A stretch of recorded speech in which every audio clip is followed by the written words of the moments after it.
Good morning and welcome to Daily Red Devil for all of your latest Manchester United transfer news and talk. And as always, we're back with another massive show to bring you on this Sunday morning. But before we jump into that, please do smash a like on the video. Let's try and see 400 likes on this video. And please do subscribe, bottom right-hand corner. Get involved in the community. We're on the road to 21,000 subscribers, so please do get involved. On the show this morning, we're going to be, of course, reacting to Manchester United's 1-0 victory over Luton Town yesterday.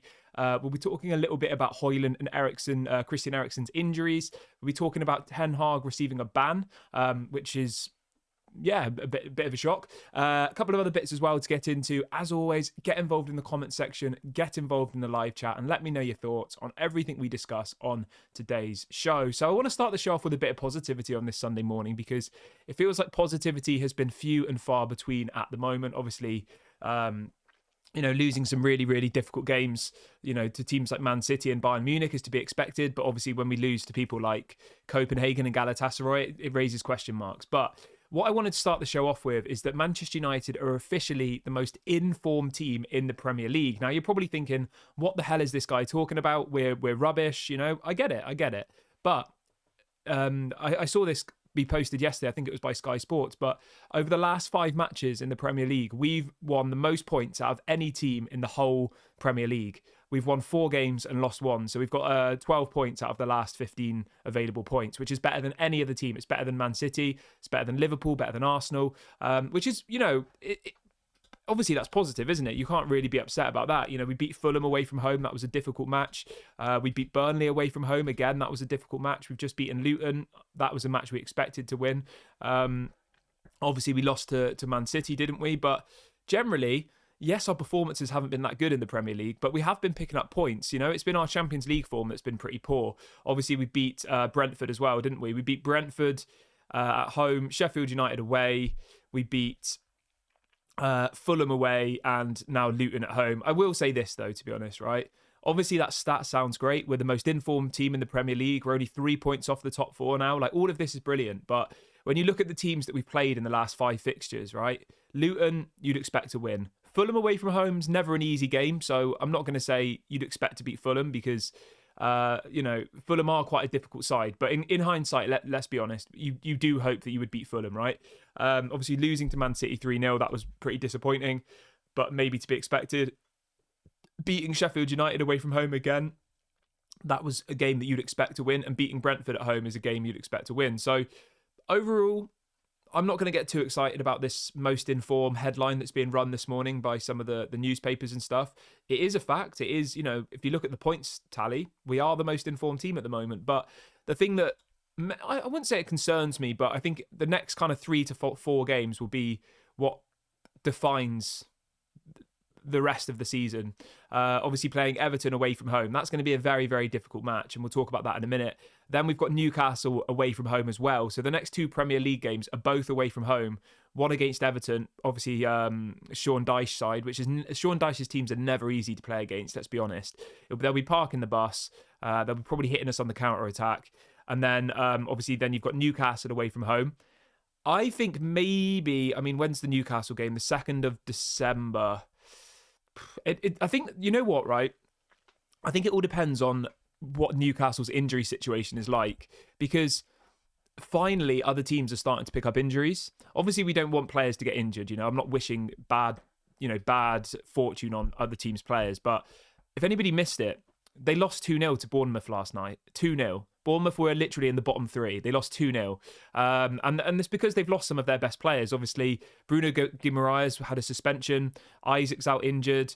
Botman's out injured. Tonali's obviously been banned because of these betting things. And the other teams around us are finally starting to pick up injuries. And we're not really hearing anything about it, are we?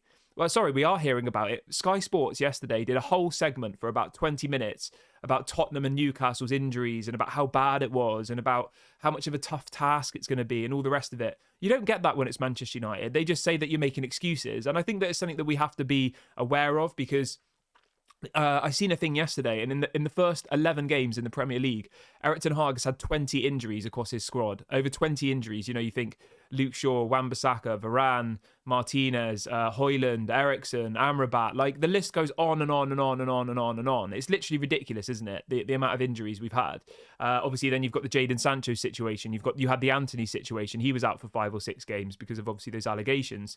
But no one ever seems to want to talk about that. And I think this is why I'm so Erik Ten Hag in at the moment, because I just think even when you look at the squad that we had yesterday, we're so far away from what our best starting 11 is with the group of players we have across our squad. That defence that we had yesterday, I would be shocked if any of those defenders are his first choice defenders. I would be shocked. I mean, Reguilon definitely wouldn't start over Luke Shaw. Lindelof wouldn't start over Martinez. Maguire, I'll give Maguire a bit of credit. He's been quite good the past couple of games, so I'm not going to slag him off. But I still think, if Martinez and Varane were both fit and available, they would start over Lindelof and Maguire. And then Dalot at right back, I think, again, Wan-Bissaka was ill yesterday. He didn't play. Wan-Bissaka would have played at right back if he was available. So when you look at it like that, it's all good and well, teams like Newcastle saying, oh, we've got injuries. Well, we've had injuries all season, and we've just got on with it. And I think that's why we need to just be a bit aware of this, because the Sky Sports, all of those people, they're not interested if it's Manchester United. If it's Newcastle or Tottenham, Tottenham are crumbling as well. They just lost 2-1 to Wolves yesterday. The best team in the Premier League so far. Ange Postecoglou, you see people in the Man United fan base, some people saying, oh, we should have got Ange, look what he's done, it's incredible. He's got 2 injuries. He had Van de Ven out injured and Maddison, and now he's losing away to Wolves. Those are the levels. Whereas we've had literally, at the moment, we've got Casemiro missing, Martinez missing, Luke Shaw missing, Varane's obviously, whatever's going on with Varane. You've got Sancho out. You've got 5 or 6 of your probably best players unavailable at the moment. Yet you look at Tottenham, they've got 2 players missing, and Sky Sports are like, oh, it's okay, it's fine, they've got some injuries. And it's just a bit like, why is it one for one club and another for another club? I think it's just a little bit, frustrating, but it's just something we need to be aware of, really, isn't it? Let's see what people are saying in the chat. Fred says we're only 6th because of other results, 3 points taken. Romano says the team needs a total rebuild. Fair enough. Stephen says we've not been playing very good teams. Only hard game we had was City and we lost. Yeah, I hear you, mate. Richard says Varane has been on the bench for 2 games. Surely he's fit. Yeah, so the situation with Varane is this. He is available. He is fit. But Erik Ten Hag doesn't like to play 2 right-footed centre-backs. So obviously Maguire's right-footed. Luke Shaw,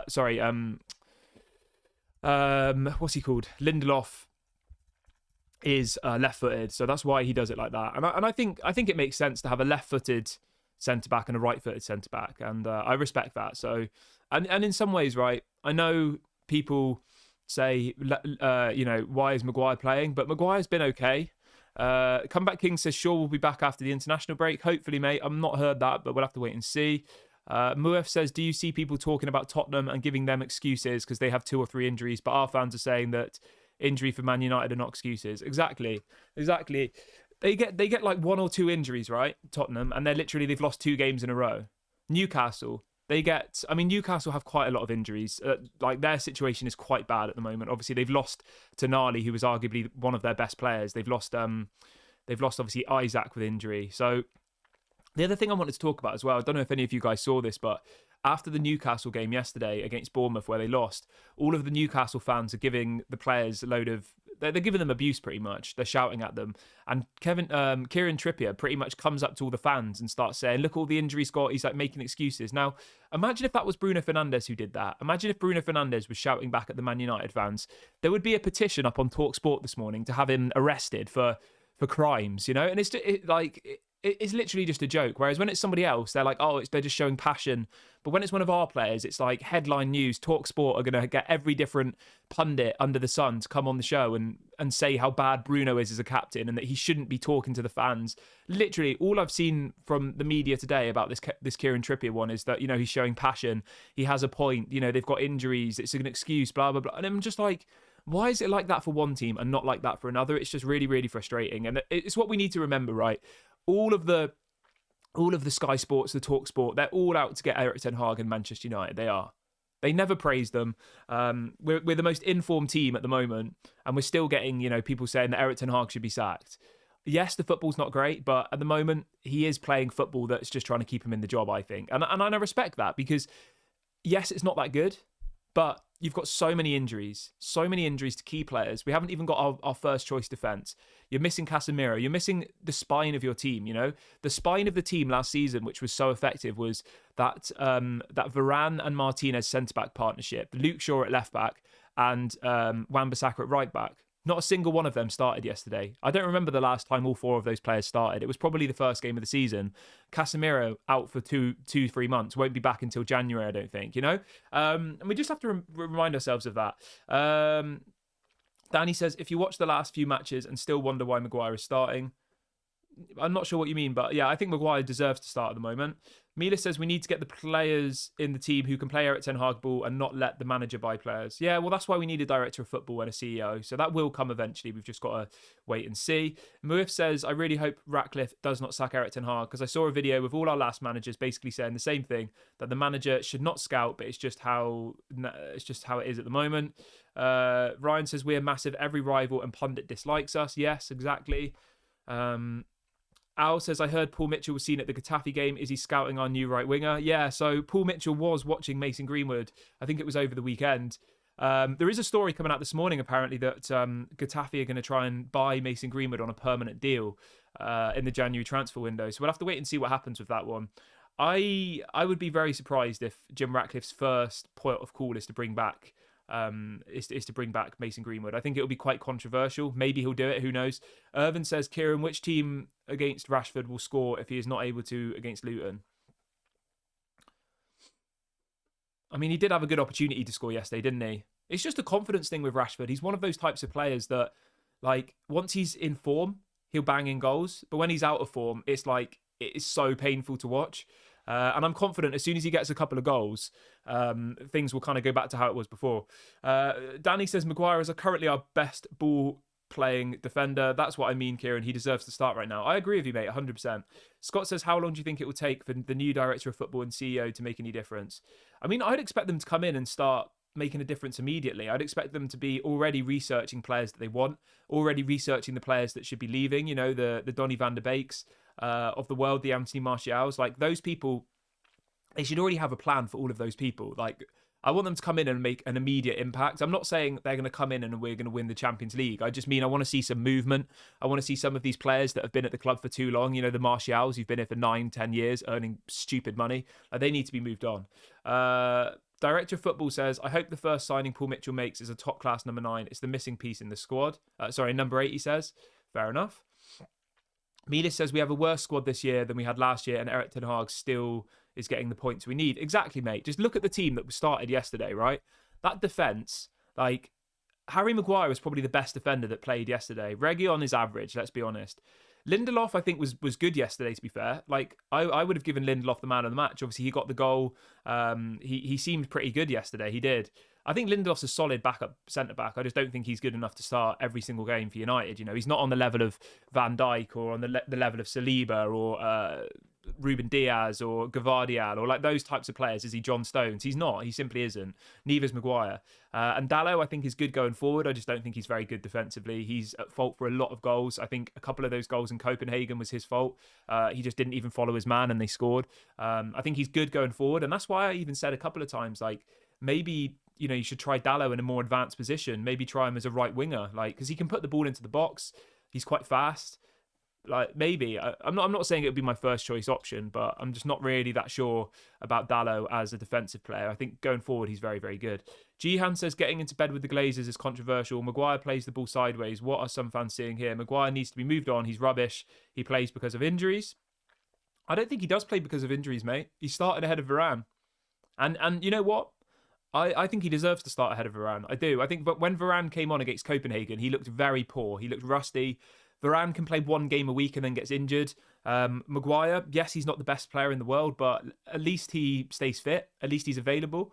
Al says, would you buy Amrabat permanently? Has he shown us anything? I don't think Amrabat will be bought personally. I don't. I think we can get someone better than Amrabat. I was really excited about Amrabat, but for whatever reason, Eric Ten Hag doesn't like him that much, it seems. Scott McTominay seems to be played ahead of him. Yeah, I'm not that convinced by Amrabat from what I've seen so far, but I will say this, right? He hasn't really had a solid run of games in the team, you know? He does need to have 5, 10 games before we can really make a judgment. I just don't think he's going to get that. I think he'll probably, get half an hour here, half an hour there. And I would be very, very surprised if United keep him at the end of the season. I think they'll probably let him go. I think we've got to pay in another 20 million if we want to sign him permanently. We've paid, I think, 8 or 9 million already. And if we want to keep him beyond the end of this year, we need to pay an extra 20 million to Fiorentina, which I think is quite a lot. 30 million total package. When we sold Fred to Fenerbahce, we sold Fred for 8 million. Like, is Amrabat much better than Fred? I don't think so, personally. I would say that, I mean, Fred was quite good, I thought. Like, he wasn't world class, but he always used to put in a shift and he'd run around a lot, whereas I haven't really seen much from Amrabat yet. So when you look at it like that, right, you sell Fred to Fenerbahce for 8 million, and then you go and buy Amrabat for 30 million. Like, I don't think that's really a very good deal personally, but we'll have to wait and see what happens. Let me know in the live chat and in the comment section, guys. Would you sign Amrabat on a permanent deal at the end of the summer? Kieran says there's been a bust up behind the scenes. Varane and Casemiro will be gone. Yeah, I don't know about a bust up, but I imagine both of those players will leave. Yeah, I just have a feeling that there's more, as you said, going on behind the scenes than what we know about. I think that both of those players will probably go to Saudi. They'll go and get, £500,000-600,000 a week. Maybe they'll go and reunite with Cristiano. I could see Casemiro going to Al Nassr. We'll have to wait and see what happens. But I said this in the summer. I think that both of those players, right, are good. They're world-class players. But I think if we want to retain any sell-on value, which is something Manchester United never do, we always let players' contracts run down and then they go for free. We need to be able to sell them and still get some of our money back. I think if we sold them both for like 40 million, right, we would pretty much get our money back and we'd say they did well for 2 or 3 years. They won a trophy with us. Thank you and goodbye. And you go and bring in younger profile players because that's what we need to do. And that's what I'm hoping that Jim Ratcliffe, Paul Mitchell, Ineos do when they come in. They look at the squad and they say, right, if these people aren't part of our plans, let's move them on. Let's bring in some cash and let's go and buy other people because it's all good and well just keeping hold of the same players, Let's have a look what else people are saying. Kieran says Fred is better than Amrabat. Yeah, I would agree. Brian says letting go of Fred was a big mistake. Ryan says Fred would be cooking right now. I agree. Yeah, I agree with all of you, to be honest. Kieran says something happened between Varane, Casemiro and Eric Ten Hag at the City match. I would agree with you on that as well. Mark says, apart from Casemiro and Martinez last season, name one single Eric Ten Hag signing that hasn't been total garbage or permanently injured. So Casemiro and Martinez last season. Okay, who else have we bought? I would say Christian Eriksen is a free transfer. You can't really complain about. Has he been garbage? Eriksen for nothing. Like, that was okay. I'd probably give that like a 5 or a 6 out of 10. Malasir is a backup left back. I don't think he's world class, but for I think it was 10 million. Again, I would give that like a 5 or 6 out of 10. Onana, I think Onana has massively improved, and I'm actually starting to like Onana. So I'm not going to say Onana was a garbage signing. I think Onana is going to turn out to be a really good goalkeeper for Manchester United. He's got the second most clean sheets in the Premier League now. Just let that sink in for a minute. He's got the second highest clean sheets out of any goalkeeper in the Premier League, Andre Onana. So I'm not going to say Onana was a garbage signing. I think he was a good signing. Amrabat, on loan, that's a loan. You can't really question that. Reguilon, again, it's a loan. Like, do you really think that Eric Ten Hag would have rather had a permanent signing on left back or a loan? He obviously would have rather had a permanent signing. So I'm not going to criticise loans. Hojlund, I think he's done good so far. He's got the most goals in the Champions League, 20 years of age. Who else have we signed? Mason Mount, obviously, yeah, that one's questionable, and Anthony's questionable. Those are the only 2 signings of Eric Ten Hag that I think have been questionable, Mason Mount and Anthony. I think the rest of them have been quite good. Eriksen for free, etc., etc. Fran says, you need to give Amrabat a chance. How do you think Anthony did yesterday? Anthony yesterday, I didn't really notice him, to be honest. Mark says, Onana is shocking. I don't think Onana is shocking. I think that's pretty unfair, to be honest. But obviously, you're entitled to your opinion. Yeah. I'm just going to check. Somebody's saying in the chat, how many points are we on now versus what we were on last year? How many games? 12 games. Let's have a look. I'm just going to have a little look for you because I think it is good to keep us in the loop. So this point last season, we were on 21 points. So we're on the same points tally now as we were last season. We were in 7th place. this season we are in 6th place. So, we're in the same run of form as we were last season, realistically. 21 points. Last season we were in 7th place. This season we're in 6th place. What was the gap between us and top 4? Yeah, the only thing is, though, obviously last season it was a little bit more tight. So Newcastle were 4th at this point in the season with 21 points, and we were 7th with 21 points. So there wasn't really a gap between us. We were joint top 4 ultimately at this point last season. So it is a little bit difficult now because obviously Liverpool are on 24 points. If they win today, they'll go 6 points ahead of us. Let's hope that Liverpool don't win, but I imagine they probably will. Are they playing Brentford, I think? Is it away? No, they're playing at home to Brentford. I'd be shocked if they lost that game. Let's see what else people are saying. Scott says, I think all the signings were rubbish apart from Hojlund. What about Martinez? He's probably our best centre-back. Yeah, I'm not sure about that. Brian says, United have been rubbish all season, yet we're only 6 points off the top. Exactly. I agree with you there. Everyone who's just joined in the last couple of minutes, please do smash a like on the video and please do subscribe, bottom right-hand corner if you haven't already. Fred says the points have only been gained against the so-called lower teams. We're getting beaten by the teams we should be beating. Is that improvement? I wouldn't say we've improved from last season. No, I don't think we've improved. But when you look at the team that we put out yesterday versus the team we put out last season we had a completely different back four. We had Casemiro in that team. It's completely different. You're missing literally half of your first team players. So how would you expect Erik Ten Hag to improve a squad that barely played any football last season, right? As in Maguire, Lindelof, Reguilon, Dalot. How would you expect him to see an improvement on last year when you're playing worse players than we're playing last year? You have to just think about that and you have to let that sink in. When it's another club, it's okay to tell them, oh, they've got injuries, I feel sorry for them, all the rest of it. But when it's Manchester United, it's like, oh no, we should be challenging for the league with a defence of Lindelof, Maguire, Reguilon and Dalot, when none of them are even our first choice defenders, and you're missing Casemiro, you're missing all these other people. Let's see what else people are saying in the chat. Hendrik says, I think we're going to finish ahead of Tottenham, but I wanted United to get relegated. Okay, fair enough. Director of Football says, it's clear as day. Mount was a club signing focused on Erik Ten Hag. He wanted De Jong, Rabiot, he got Sabitzer on loan. He uses Eriksen out of position, and then Mount smells of Director of Football. Yes, I agree. What else have we got? Mila says, what is the point of having Martial in the team? Mate, there's no point in having Martial. He needs to be sold in January. His contract is up in the summer. So if we don't sell him in January, he'll go for free in the summer. There's quite a few players whose contracts run out. So we will probably see, obviously, Martial will go. As long as Martial doesn't get a new contract, that would be the biggest load of rubbish ever. Mark says, Onana has let in 10 goals in the last 4 games. I don't think he's had any big mistakes, though, since the Bayern one. I think, obviously, Bayern and Galatasaray, he made a couple of really bad mistakes, but he's been quite good since then, I think. Mila says the touch Martial had yesterday was tier 5 league level. Okay. What else have we got? Right, let's talk about this Ten Hag situation then quickly. So, just to confirm, Erik Ten Hag will be banned for the Everton game. He will not be allowed to be on the sideline because of a yellow card he picked up yesterday in the game against Luton. That will mean that his assistant, Mitchell van der Gaag, Steve McLaren, will ultimately be managing the team from the sidelines.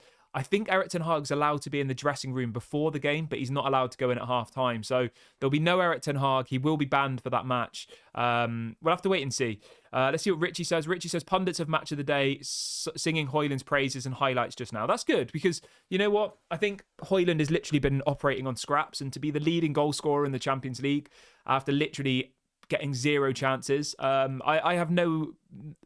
I've got no worry that if Hojlund gets opportunities in the Premier League, he'll score. So I'm not concerned about that. But I'm going to wrap the video up here, guys. Thank you so much to everyone who's joined me on the show this morning. Please do smash a like on the video on your way out. And please do subscribe to the channel, bottom right-hand corner. This has been Daily Red Devil, and I'll speak to you all a bit later.